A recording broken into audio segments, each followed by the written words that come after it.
Bax, sənin korporativ mühitdə qabağa gedə bilməməyi ən birinci səbəbi sən nədir? Sən yaxşı insansan. Cidden elədir, zarafat eləmirəm. Amma burada yaxşı insanlar qabağa getir məsələsi deyil. Söhbət pis insanların qabağa gedir məsələsi deyil. Söhbət real həyatda, sosial həyatda yaxşı insan önəmlidir.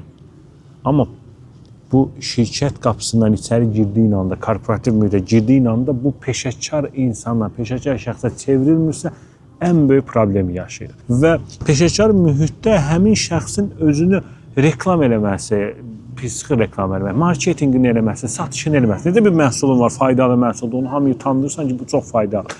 Eyni korporativ mühitdə də özümüzü o şəkildə faydalı formada təqdim etməyimiz lazımdır. Olanı ortaya çıxarmağımız lazımdır və bunu edərkən də bir çox marketinq addımları atılır.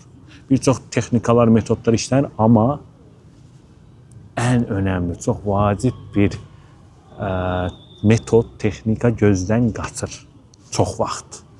Bu sirri indi sənə bölüşəcəm. Amma əvvəlcə kamera çəkir, cəmaatın biznesi var, burada olmaz.